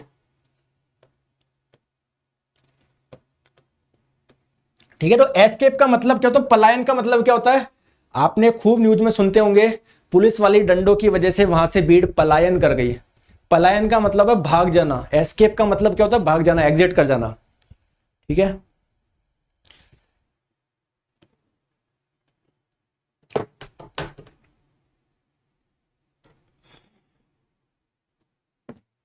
एक बार रुको, मेरी फोन की बैटरी खत्म हो गई तो दूसरा फोन में कनेक्ट करता हूं। मैं चैट्स तो देखूं मैं क्या चल रहा है आपकी चैट में। ठीक है सर, आप मेरी नहीं सुनते, जाओ हम बात नहीं करते हैं, जाओ हम बात नहीं करते हैं। ऐसे मत करो, मेरा करियर खत्म हो जाएगा यार। क्या नहीं सुनते, सबकी सुन तो रहा हूं मैं। चलो आ जाओ, अब सुनो प्लीज, है ना दोस्तों, प्लीज यहां पर ध्यान दीजिए। अब बहुत हो गए कमेंट आपके, आ जाओ। देखो पलायन वेग का मतलब क्या होता है, भाग जाना। भाग जाना का मतलब क्या है, इधर देखो दोस्तों, ये पेन था, पेन को तो नहीं करेंगे यार, इससे हम लोग पढ़ते हैं, क्या लें, ये फोन ही लेते हैं। ये फोन हमारे जीवन का सबसे बड़ा दुखदाई अंग है, अंग ही तो है ये। जैसे अगर आपके पास में किडनी नहीं हो, हार्ट नहीं हो, तो हम लोग सर काम नहीं कर पाएंगे हमारी बॉडी, तो सेम ये भी तो आपका अंग है, ये नहीं हो तो आप काम नहीं कर पाते। ठीक है दोस्तों, इस फोन को आप फेंको ऊपर, इस फोन को फेंको ऊपर।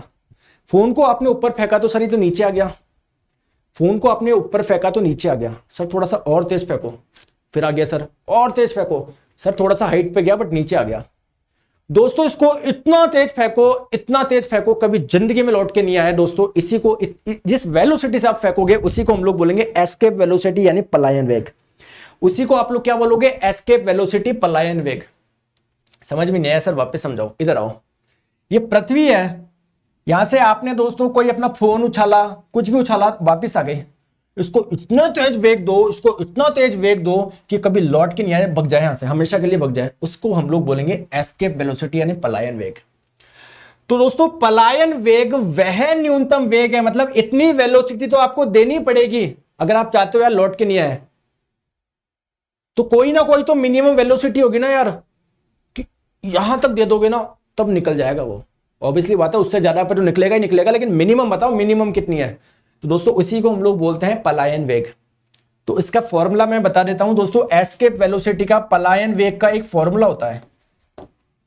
पलायन वेग का एक फॉर्मूला होता है, फॉर्मूला होता है under root of 2 capital G capital M upon R. Formula याद रख लेना दोस्तों, पूछा जाता है। ये कैपिटल जी क्या है, ये यूनिवर्सल ग्रेविटेशनल कांस्टेंट, इसकी वैल्यू पता है क्या आपको, सर बताई तो थी, 6.67 गुना 10 की घात -11 पुट करना। कैपिटल एम क्या है, पृथ्वी का द्रव्यमान पुट करना, 5.92 इंटू 10 की पावर -24 kg। पृथ्वी की त्रिज्या का मान पुट करना। जब सारी वैल्यू पुट करोगे तो आपके पास में आंसर आएगा 11.2 किलोमीटर प्रति सेकंड।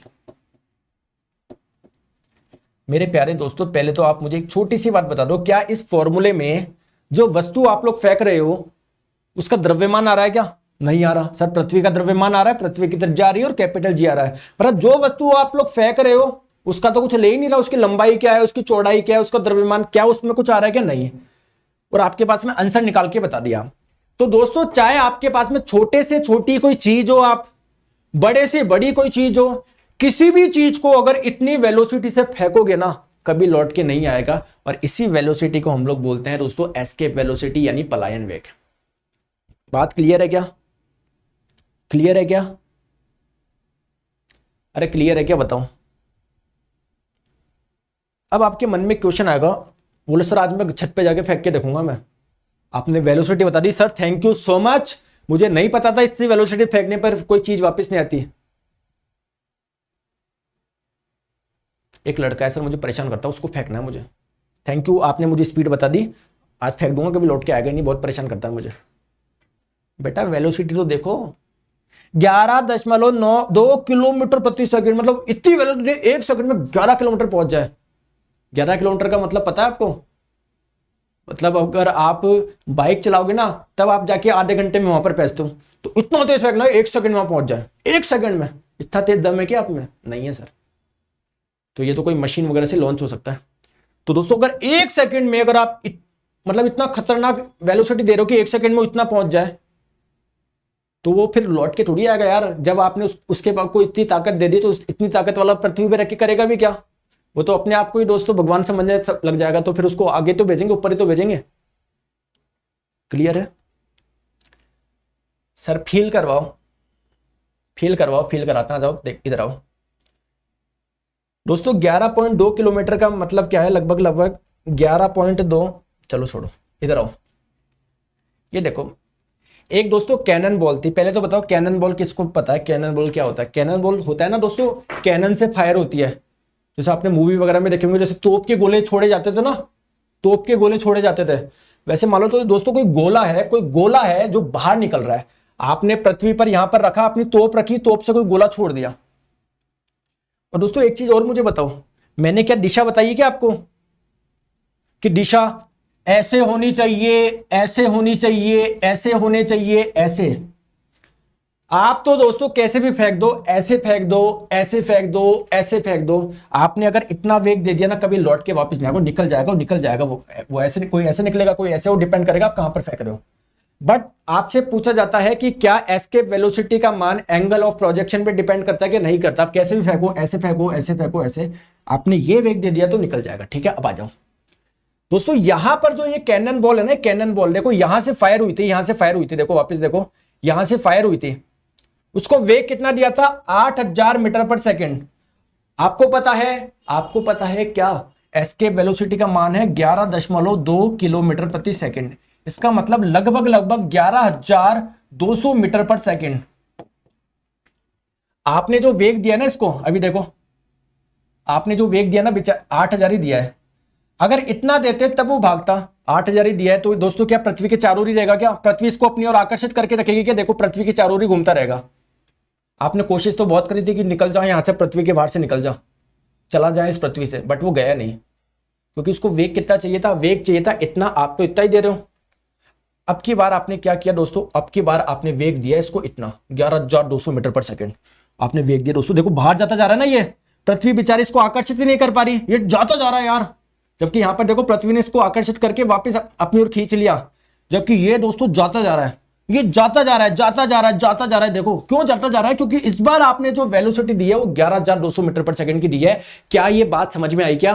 तो दोस्तों किसी भी वस्तु को, रॉकेट को, किसी भी चीज को आपने अगर इतना वेग दे दिया ना, तो वो चला जाएगा, कभी लौट के नहीं आएगा। और इसी को हम लोग बोलते हैं एस्केप वेलोसिटी। तो एस्केप वेलोसिटी का जो मान होता है दोस्तों, लगभग 11.2 किलोमीटर पर सेकंड, एग्जैक्ट आपका 11.186। ठीक है, क्लियर? अच्छा, ये 11,186 मीटर पर सेकंड बोल लो या 11.186 किलोमीटर पर सेकंड बोल लो, बात एक ही है। इसको आप लोग दोस्तों किलोमीटर प्रति घंटा में बदलोगे तो ये आएगा, फीट प्रति सेकंड में बदलोगे तो ये आएगा, है ना, आप लोगों के एमपीएच में बदलोगे तो ये आएगा। तो बस आप लोग किलोमीटर पर सेकंड में याद कर लो, 11.2 किलोमीटर पर सेकंड। मीटर पर सेकंड में पूछेगा तो हम लोग चेंज कर लेंगे। क्या ये चीज अब तो क्लियर है? अरे अब तो क्लियर है, जल्दी से मुझे बताओ।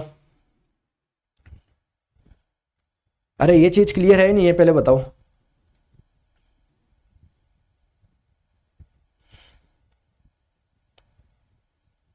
ठीक है, क्लियर दोस्तों? चले आगे आ जाओ। अब बात करते हैं, कॉमन सेंस लगा के मुझे बताओ, आपको मैं चंद्रमा पर ले गया, आपको मैं चंद्रमा पर ले गया, आप दोस्तों जैसे पृथ्वी पे भी उछले, पृथ्वी पे भी उछले तो पृथ्वी पे जल्दी आ गए, चंद्रमा पे उछलोगे थोड़ा नीचे लेट आओगे। या आपने मान लीजिए मैं आप लोगों से पूछूं, कोई भी वस्तु है, आप इसको छोड़ रहे हो तो पृथ्वी पे जल्दी आती है, चंद्रमा पे कम जल्दी आती है। क्यों? क्योंकि चंद्रमा का द्रव्यमान कम है पृथ्वी की तुलना में, तो उतना आकर्षित नहीं कर पाता। तो आकर्षित नहीं कर पाता ज्यादा, तो इसको बाहर फेंकने के लिए किसी भी वस्तु को कम वेग देना पड़ेगा। चंद्रमा पर पलायन वेग का मान कम होगा क्योंकि चंद्रमा पर आकर्षण कम है।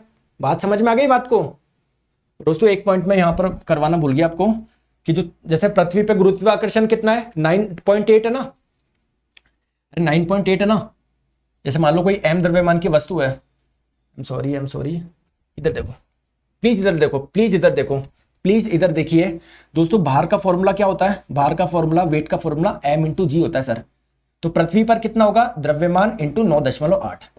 दोस्तों चंद्रमा पर क्या होता है? चंद्रमा का द्रव्यमान कम होता है, चंद्रमा की त्रिज्या कम होती है, तो उतना आकर्षण नहीं कर पाता। तो नीचे की ओर जो त्वरण लगता है ना, वो कितना लगता है? 9.8/6 लगता है। मतलब ये पृथ्वी पर जितना था उसका बट्टे 6 ही लग पाता है। तो दोस्तों यहां पर वेट कितना हो जाएगा, मास इंटू दिस।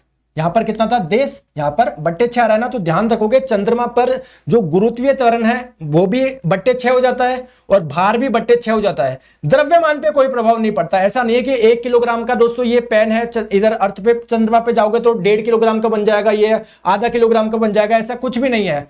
द्रव्यमान आप लोगों का फिक्स रहता है, चाहे आप लोग चंद्रमा पे रहिए चाहे पृथ्वी पे रहिए। इस बार क्वेश्चन आया था एनटीपीसी में से, बहुत बच्चों ने दोस्तों गलत कर दिया, द्रव्यमान को भी बट्टे 6 कर दिया। नहीं, द्रव्यमान बट्टे 6 नहीं होता, गुरुत्वीय त्वरण बट्टे 6 होता है, और गुरुत्वीय त्वरण बट्टे 6 होगा तो भार भी बट्टे 6 हो जाएगा। ठीक है, अब एक बार इधर समझो मैं क्या समझाना चाह रहा था। हाँ, तो विभिन्न ग्रहों के लिए पलायन वेग का मान अलग अलग होगा। क्यों? क्योंकि देखो एक छोटी सी बात बताओ यार, इधर आओ, ये एक कोई भारी सा इंसान है, इसने आपको पकड़ लिया, ये आप थे, आपने, इसने आपको पकड़ लिया कि तू कहीं नहीं जाएगा। आप दम लगा रहे हो, दम लगा रहे हो, मान लो आपने दम लगाया, बहुत दम लगाया, आपने 200 न्यूटन का फोर्स लगाया ना, आप इसे हाथ छोड़वा के भग गए।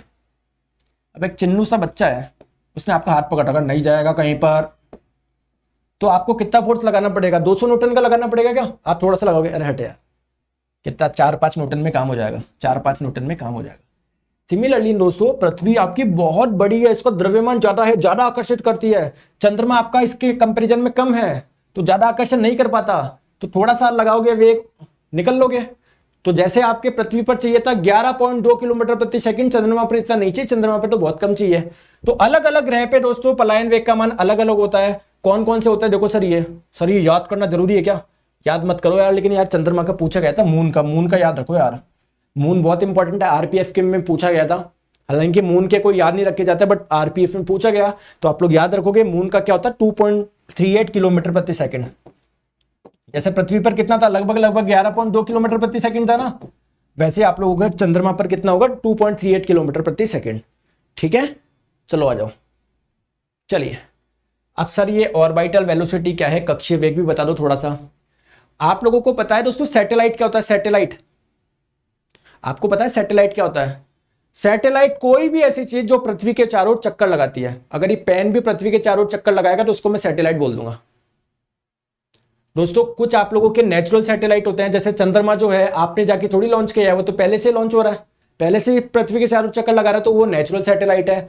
कुछ सैटेलाइट आप लॉन्च करते हो दोस्तों डिफरेंट पर्पज के लिए, है ना।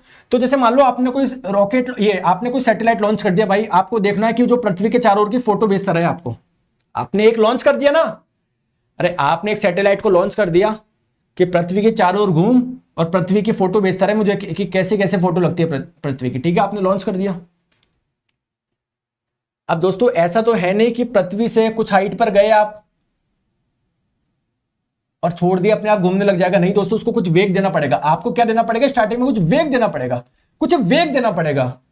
आपको एक ऐसा वेग देना पड़ेगा जिससे वो पृथ्वी के चारों ओर घूमे, पृथ्वी के चारों ओर घूमे, पृथ्वी के चारों ओर ऑर्बिट में घूमे, पृथ्वी के चारों ओर कक्षा में घूमे। इसी को हम लोग कक्षीय वेग बोलते हैं। क्लियर है? ऑर्बिटल वेलोसिटी क्या आती है, ऐसा वेग जिससे दोस्तों पृथ्वी से निकल जाए बाहर। और यहां पर क्या है, ऐसा वेग जिससे दोस्तों पृथ्वी के चारों घूमना स्टार्ट कर दे, उसी को हम लोग बोलते हैं ऑर्बिटल वेलोसिटी, कक्षीय वेग। इसका सिंपल सा फॉर्मूला है, फॉर्मूला ध्यान मत रखो, आप तो बस ये ध्यान रखो आपका उसका कितना था, कक्षीय वेग का कितना, सॉरी एस्केप वेलोसिटी का क्या था, √2gm/r। और यहां पर क्या है, केवल gm/r। तो कई बार आप लोगों से पूछा जाता है ऑर्बिटल वेलोसिटी यानी कक्षीय वेग और एस्केप वेलोसिटी पलायन वेग के बीच में क्या संबंध है। तो आप लोग ध्यान रखोगे, क्या ध्यान रखोगे, छोटी सी बात मैं बता देता हूं, छोटी सी बात आप लोग ये ध्यान रखोगे कि जो एस्केप वेलोसिटी होती है, जो एस्केप वेलोसिटी होती है ना, वो √2 गुना होती है किसकी, ऑर्बिटल वेलोसिटी की। ये आप लोग ध्यान रखेंगे। क्लियर? तो अगर आप लोगों से ऑर्बिटल वेलोसिटी निकालना है तो एस्केप वेलोसिटी में भाग लगा दो √2 का। √2 कितना होता है, 1.4। तो ये एस्केप वेलोसिटी था 11.2 किलोमीटर प्रति सेकंड। इसमें जब आप लोग भाग लगाओगे 1.4 का तो देख लेना कितना आएगा ना। याद रखने की जरूरत नहीं है, सिंपल सा, बस आप लोग ये ध्यान रखो, आप लोग ये रिलेशन ध्यान रखो आप। ठीक है, क्लियर है दोस्तों? क्लियर है? चले आगे, अरे चले क्या आगे।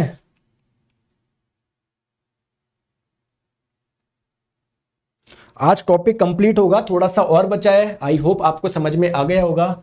अब दोस्तों हमारे केपलर भैया ने एक नियम दिए, 3 नियम दिए। एक दोस्तों समझ में आया तो थम्स अप करो यार, जब तक आप लोग थम्स अप नहीं करोगे मुझे नहीं पता पड़ेगा आपको समझ में आया या नहीं आया।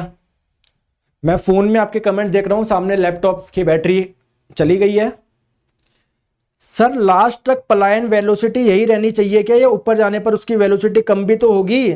आप तो बस स्टार्टिंग में ये वेलोसिटी दे दो, आप तो बस ये वेलोसिटी दे दो, बाद में कम हो ज्यादा हो अभी लौट के आएगा ही नहीं वो। पंकज कुमार जी बोल रहे हैं सर आज 2 घंटे का क्लास कर दीजिएगा, आपका क्लास बहुत अच्छा लगता है। टॉपिक जितने में कंप्लीट होगा 1 घंटे 10 मिनट 15 मिनट जो भी होगा वो टाइम लिया जाएगा, आपको भगाया नहीं जाएगा, ठीक है। चलिए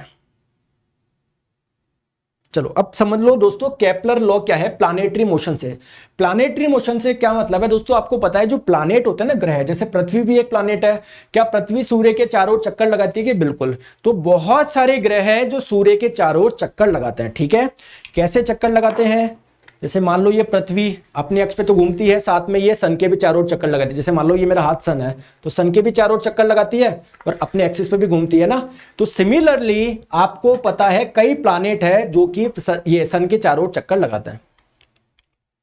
तो एक मोशन हो गया ना एक, तो इस मोशन से संबंधित है ना केपलर ने कुछ नियम दिए हैं। कैसे नियम? पहले हम लोगों को लगता था, पहले हम लोगों को क्या लगता था कि ये है सन और जो अर्थ है ना इसके चारों चक्कर लगा रही है किसी सर्कुलर पाथ पे, किसी वृत्तीय पथ पे। सब बोलते हैं अर्थ सन के चारों चक्कर लगा रहा, अरे वो उसका पाथ कैसा है वो तो बताओ। सर्कुलर पाथ है, इलिप्टिकल पाथ है, पैराबोलिक पाथ है, कैसा है? तो केपलर के पहले नियम ने क्या बताया कि जो पृथ्वी होती है वो सन के चारों ओर, या कोई भी ग्रह सन के चारों ओर दोस्तों सर्कुलर पाथ में नहीं इलिप्टिकल पाथ में मोशन करता है, दीर्घवृत्ताकार पथ पे। अब ये दीर्घवृत्ताकार पथ क्या होता है? जैसे सर्किल होता है ना, ये सर्किल, तो सर्किल को खींच दो, ऐसे खींच दो तो ऐसा जो पथ बनेगा इसको हम लोग बोलेंगे इलिप्टिकल पाथ, ठीक है। और मेरे प्यारे दोस्तों जैसे सर्किल में वृत्त में केंद्र होता है ना, वृत्त में केंद्र होता है, वैसे ही इसमें कुछ चीजें होती है। मैं आज उन चीजों के बारे में बताता हूं। जैसे ये आपके सर्किल की क्या होती है? सरकमफ्रेंस होती है, परिधि होती है। ये सर्किल का केंद्र होता है। वैसे इसमें क्या होता है आइए मैं आपको बताता हूं। एक लाइन ऐसे खींच दो, एक लाइन ऐसे खींच दो। बड़ा कौन सा लग रहा है? इसको मैंने मान लो रेड कलर से बना दिया तो आपको ये रेड कलर वाला बड़ा लग रहा है, ये ब्लैक कलर वाला बड़ा लग रहा है। मेजर कौन सा इसमें से? मेजर। और इसमें से मेजर कौन सा है? ये ब्लैक वाला मेजर है, ये रेड वाला मेजर है। सर ब्लैक वाला मेजर लग रहा है, तो दोस्तों इसको हम लोग बोलते हैं मेजर एक्सिस। इस पूरे को हम लोग बोलते हैं, ये इसको बोलते हैं मेजर एक्सिस, बड़े वाले को। और इस आधे को हम लोग क्या बोलते हैं? आधे को हम लोग बोलते हैं सेमी मेजर एक्सिस। सेमी का मतलब है आधा, सेमी मेजर एक्सिस। मेजर का मतलब होता है मुख्य, और ये आपका माइनर हो गया। तो इस आधे को क्या बोलेंगे? आधे को आप लोग बोलोगे सेमी माइनर एक्सिस। तो ये आपने गणित में पढ़ा होगा, मेजर एक्सिस माइनर एक्सिस, ठीक है। और दोस्तों जैसे यहां पर सेंटर होता है ना, वैसे इसके यहां पर भी सेंटर होता है, केंद्र होता है। लेकिन यहां पर एक चीज एक्स्ट्रा और होती है, 2 फोकस होते हैं। एक फोकस यहां पर होता है और एक फोकस यहां पर होता है, ठीक है। तो केपलर के पहले नियम ने क्या बताया कि कोई भी ग्रह, जैसे मान लो पृथ्वी मान लो या कोई सा भी ग्रह मान लो, आप लोग सन के चारों ओर इलिप्टिकल पाथ में मोशन कर रहे हैं। आप लोग देख पा रहे हो क्या? कहीं आप लोगों को ये सर्कुलर पाथ तो नहीं दिख रहा किसी को? अरे क्या सभी को इलिप्टिकल पाथ ही दिख रहा है ना? जल्दी से मुझे बताइए, क्या सभी को इलिप्टिकल पाथ ही दिख रहा है ना? जल्दी से मुझे बताओ, सभी को इलिप्टिकल पाथ ही दिख रहा है ना? किसी को तो वो तो नहीं दिख रहा?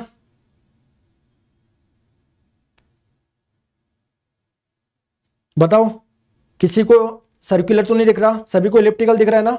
ठीक है। तो दोस्तों केपलर के पहले नियम ने बताया कि सन के चारों ओर गति करने वाले ग्रह का पाथ इलिप्टिकल होगा। और आपसे पूछा गया कभी कि सन कहां पर होता है, उसमें सेंटर पे होता है, ये फोकस पे होता है। तो किसी एक फोकस पे आपका सन होता है और उसके चारों ओर आप लोग की पृथ्वी क्या करती है, या कोई भी ग्रह चक्कर लगाता है, ठीक है। ये सिंपल सी बात है, आपने ज्योग्राफी में भी कई बार पढ़ी होगी, तो क्या बताऊं इसमें। दूसरा केपलर का नियम क्या है? दूसरा नियम क्या बोलता है, इधर आओ। जैसे मान लो ये आपको पता है किसी एक फोकस पे सन है, उसके चारों ओर क्या कर रहा है, उसके चारों ओर पृथ्वी गति कर रही है, या कोई भी ग्रह गति कर रहा है। अब आप लोग ध्यान रखेंगे इस लॉ का मतलब क्या है, मैं आपको एक डायग्राम से बताता हूं। ये लॉ है ना, अच्छा क्या फर्स्ट लॉ ही चल रहा है क्या? तो फर्स्ट लॉ का मतलब तो मैंने आपको बता दिया कि ये सन है, किसी एक फोकस पे रहेगा, दूसरा फोकस एम्प्टी रहेगा, खाली रहेगा, उसके चारों ओर कोई भी ग्रह गति करेगा। अब दोस्तों दूसरे लॉ के बारे में बात करता हूं। यहां पर समझ लो आप, ये डेफिनेशन मत पढ़ो, आपको ऐसे समझ में आ जाएगा। इधर आओ, इधर आओ। जैसे मान लो ये क्या है, सन है, मान लीजिए ये सन है, ये सन है, और ये कोई ग्रह है, ये कोई ग्रह है जो कि सन के चारों चक्कर लगा रहा है। वो पाथ कैसा होगा, इलिप्टिकल पाथ होगा। तो मैंने इलिप्टिकल पाथ बनाने की कोशिश करी, ये मान लो इलिप्टिकल पाथ है, नहीं यार ढंग से नहीं बना, ये इलिप्टिकल पाथ। ये हो गया दोस्तों सन, ये हो गया सन, और ये मान लीजिए ये क्या हो गया, कोई ग्रह हो गया, ठीक है। अब इसको आप लोग मिटा दीजिए, इसको आप लोग मिटा दीजिए, ठीक है। ध्यान से देखो, जैसे आपको पता है जो पृथ्वी होती है, ये पृथ्वी मान लो हमारी पृथ्वी है, पृथ्वी पूरा एक चक्कर लगाने पे कितना समय लेती है सर, 365 दिन लेती है। तो मान लेते हैं पृथ्वी चल रही थी, तो हम लोग मान लेते हैं 40 दिन के बाद में पृथ्वी यहां से यहां पर पहुंची। कितने दिन के बाद में, 40 दिन के बाद में। दोस्तों 40 दिन में जब पृथ्वी यहां से यहां पर पहुंचेगी तो ये कुछ एरिया बनेगा क्या, अरे ये कुछ एरिया बनेगा क्या, ये कुछ एरिया बनेगा क्या, बिल्कुल बनेगा। सर आगे चला, आपने देखा पृथ्वी यहां पर, तो आपने अगले 40 दिन देखा पृथ्वी यहां से यहां पर पहुंची, अगले 40 दिन पृथ्वी यहां से यहां पर पहुंची, तो ये भी कुछ एरिया बनेगा क्या, बिल्कुल सर। फिर आपने देखा 40 दिन, फिर कभी ये आगे मूव कर रहा था, फिर आपने मन किया चलो अब देखते हैं, तो पृथ्वी मान लो यहां पर थी, तो अगले 40 दिन में पृथ्वी दोस्तों यहां से मान लो यहां पर पहुंची, तो यहां पर भी कुछ एरिया बनेगा क्या। तो दोस्तों ये केपलर के दूसरे नियम ने क्या बोला, ये वाला एरिया, ये वाला एरिया, ये वाला एरिया बराबर होगा। इसका मतलब क्या है, समान समय अंतराल में, बराबर समय अंतराल में, जैसे यहां पर भी 40 दिन लिए, यहां पर भी 40 दिन लिए, यहां पर भी 40 दिन लिए, तो समान समय अंतराल में जो एरिया बन रहा है ना, ये जो एरिया बन रहा है वो क्या होगा, समान होगा। वो एरिया क्या होगा दोस्तों, समान होगा। तो a line joining the sun and a planet sweeps out equal area in equal time.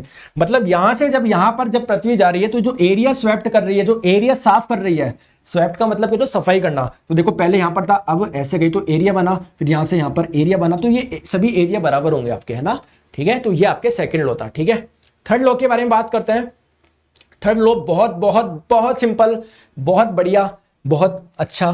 क्या है दोस्तों, ये अर्थ देखो, अर्थ देख पा रहे हो, अर्थ सन के चारों ओर चक्कर लगा रहा है, देख पा रहे हो क्या। और दोस्तों और भी ग्रह जैसे मार्स है ये, ठीक है। तो सन के चारों ओर आपको पता है अलग अलग ग्रह अलग अलग चक्कर लगाता है। दोस्तों क्या सभी को एक चक्कर लगाने में जो समय लगेगा वो सेम लगेगा क्या। जैसे अर्थ को तो पूरा एक चक्कर लगाने पर जो समय लगता है वो 365 दिन लगते हैं, जिसको हम लोग एक वर्ष बोलते हैं। अरे क्लियर है क्या। बट इधर आप लोग मुझे बताइए, इधर मुझे बताइए, क्या प्रत्येक ग्रह को सन के चारों ओर चक्कर लगाने पे जो समय लगेगा वो सेम होगा क्या। नहीं सर, सेम नहीं होगा, अलग अलग होगा। तो उसका कारण पता है आपको, अलग अलग क्यों है, उसका कारण पता है आपको। इधर आ जाइए, मैं आपको कारण बताता हूं, इधर आओ। चलो पहले इधर कारण इधर लिख तो दिया है, मैं आपको मैथमेटिकली बताता हूं। इधर आओ, इधर आओ। पहले देख लो दोस्तों, ये क्या है, इलिप्टिकल पाथ है, ये है सन, ये है सन, ये क्या है, सन है। ये क्या है, मेजर एक्सिस है। ये क्या है सर, माइनर एक्सिस है। ये क्या है, सेमी मेजर एक्सिस है, जिसको आप लोग बोलोगे अर्ध दीर्घ अक्ष। अर्ध दीर्घ अक्ष इसको बोलते हैं, सेमी मेजर एक्सिस को। चलो इसको मान लेते हैं ये आर है, ये मान लो आर है, ठीक है। और ये जो आपने पथ बनाया मान लेते हैं अर्थ का है। तो अर्थ दोस्तों पूरा पूरा पूरा पूरा पूरा पूरा पूरा पूरा पूरा पूरा पूरा एक चक्कर काटने में जो समय लगेगा उसको टाइम पीरियड बोलते हैं, आवर्तकाल। तो केपलर ने क्या बोला कि जो भी समय लगेगा पूरे चक्कर में उसको आप लोग टाइम पीरियड बोलोगे। तो जो टाइम पीरियड का जो स्क्वायर होता है ना, वो डायरेक्टली प्रोपोर्शनल होता है आर के क्यूब के। आप बोलेंगे सर समझ में नहीं आया, आओ समझाता हूं। कोई दूसरा ग्रह लेते हैं, वो भी क्या कर रहा है, सन के चारों ओर चक्कर लगा रहा है, ठीक है। तो दोस्तों इसकी जो डिस्टेंस होगी, मतलब इसका देखो ये पाथ ये बन गया ना, तो इसकी ज्यादा होगी ना आर। तो अगर इसकी आर ज्यादा होगी तो इसका टाइम पीरियड भी ज्यादा होगा। कुल मिला के जो ग्रह सन से जितनी ज्यादा दूरी पर है उसको एक चक्कर काटने में जो समय लगेगा वो उतना ही ज्यादा लगेगा। एग्जैक्टली किस प्रकार से वेरी करता है, तो जो समय के आवर्तकाल का जो वर्ग होता है वो उसके सेमी मेजर एक्सिस के लेंथ के क्यूब के प्रोपोर्शनल होता है, ये ध्यान रखो, है ना। या सिंपली मैं बात करूं कि कोई भी आप लोग को ग्रह होता है जो सन के चारों ओर चक्कर लगा रहा है, जितना ज्यादा आर होगा उतना ज्यादा टाइम पीरियड होगा, यानी पूरा चक्कर लगाने पे समय क्या लगेगा, ज्यादा लगेगा, ठीक है। चलो इधर लिख लेता हूं, इधर देखो। अरे यार ज्योग्राफी में पढ़ा होगा, मेरा काम नहीं है, ज्योग्राफी में पढ़ा होगा आपने, लेकिन फिर भी कोई बात नहीं। इधर देखो, अब इधर देखो, देखो एक एक्सिस पे मैंने लिया semi major axis. Semi major axis का मतलब क्या है? अर्ध दीर्घ अक्ष। इसके आगे लिखा हुआ है एयू। एयू का मतलब है एस्ट्रोनॉमिकल यूनिट, खगोलीय इकाई। तो आपने क्या देखा कि जैसे जैसे सेमी मेजर एक्सिस की लंबाई बढ़ती है, मान लो यहां पर 0.1 एस्ट्रोनॉमिकल यूनिट, यहां पर 1, 10, 100, तो जैसे जैसे आप लोग की दोस्तों कोई भी ग्रह है जो सन के चारों ओर चक्कर लगा रहा है, तो जो चक्कर लगा रहा है उसका कोई ना कोई तो दोस्तों सेमी मेजर एक्सिस होगा। तो जितना ज्यादा सेमी मेजर एक्सिस होगा दोस्तों, जो टाइम पीरियड होगा ना वो उतना ही ज्यादा होगा। जो सबसे ज्यादा दोस्तों प्लूटो का है। क्यों? क्योंकि प्लूटो का दोस्तों रास्ता बड़ा है। जो अर्थ है, अर्थ का कितना है दोस्तों? अर्थ का दोस्तों 1 साल है, मतलब पूरा एक चक्कर लगाने में 1 साल का समय लगता है। मार्स का ज्यादा है क्योंकि उसका रास्ता ज्यादा लंबा है। प्लूटो का सबसे ज्यादा है क्योंकि प्लूटो का रास्ता सबसे लंबा है। समझ गए क्या? तो ये आप लोग का केपलर का नियम था। अब आप लोगों से पूछे केपलर के नियम का यूज कहां कहां पर होता है, तो कुछ मैं बता देता हूं आप लोगों को। जो केपलर सेकंड लॉ होता है आप लोगों का, सेकंड लॉ कौन सा है आपको पता है? इक्वल टाइम में इक्वल एरिया कवर कर रहा था। तो दोस्तों ये न्यूटन्स के लॉ के साथ कुछ मिक्स होके है ना, इसका यूज होता है। मतलब ये यहां पर लगता है कि फ्यूल कम लगे, तो यहां पर केपलर का इस्तेमाल होता है आप लोग की रॉकेट लॉन्चिंग वगैरह में, है ना। और आप लोग का दोस्तों इसेंट्रिसिटी बताने में, इसेंट्रिसिटी का मतलब क्या होता है? सेंटर से कितना दूर है ना। नेक्स्ट हम लोग बात करते हैं और आप लोग की कुछ और कैलकुलेशन में, सैटेलाइट लॉन्च करने में। ऑब्वियसली बात है दोस्तों कि सैटेलाइट आपका होगा तो किसी ना किसी ऑर्बिट में तो होगा ना, तो उसको कितनी आप लोगों को वेलोसिटी देनी चाहिए, क्या उसका पाथ होना चाहिए, इन सभी में केपलर का नियम यूज होता है।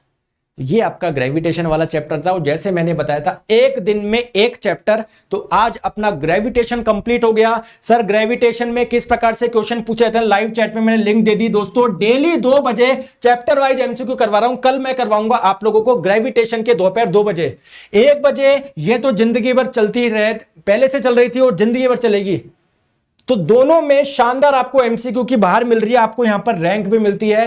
कल कौन सा टॉपिक पढ़ाओगे? तो कल पढ़ाएंगे वर्क एनर्जी पावर, यानी कार्य ऊर्जा शक्ति। समझ गए या नहीं समझे?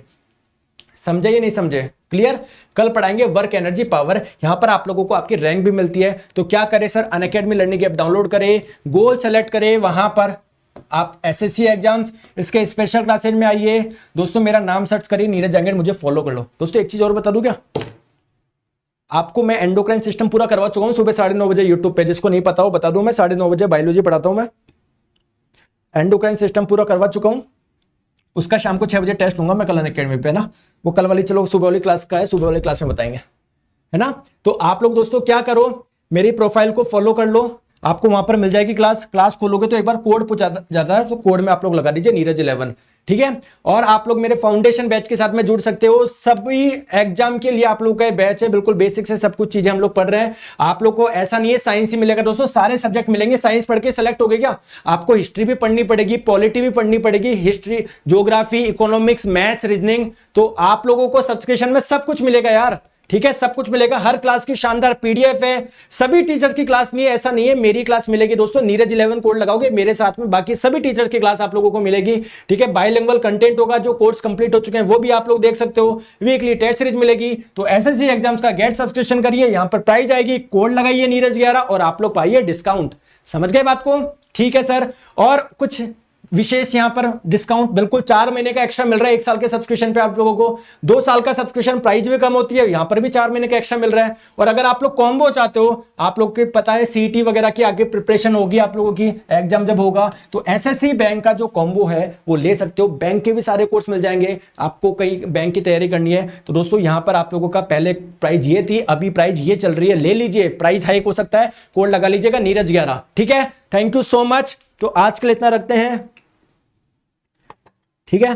Sir weight of body in lift के बारे में बताइए, बहुत कंफ्यूज होता है। बिल्कुल बताएंगे, एक बार हम लोग जैसे जैसे आगे पढ़ेंगे तब आपको वो चीजें क्लियर होगी। अभी आपको समझ में नहीं आएगा, वो सूडो फोर्स का कॉन्सेप्ट लगता है उसमें ना, टेंशन मत लो, आप सब पढ़ाया जाएगा, टेंशन मत लो। और एक चीज और बता दूं, आपको बायनेंसी वाले वैसे पूछे नहीं जाते, केवल ग्रुप डी में पूछे जाते हैं। तो ग्रुप डी के लिए सुबह 9:30 बजे एक अलग से स्पेशल क्लास ले रहा हूं, बायनेंसी, उत्प्लावन बल क्या होता है, बहुत बहुत बहुत इंपॉर्टेंट है दोस्तों ग्रुप डी के लिए। केवल अगर एसएससी वगैरह की तैयारी कर रहे हो तो मत देखना आप, बट ग्रुप डी वाले जरूर देखना सुबह 9:30 बजे, ठीक है। चलिए, thank you so much, take care, bye bye.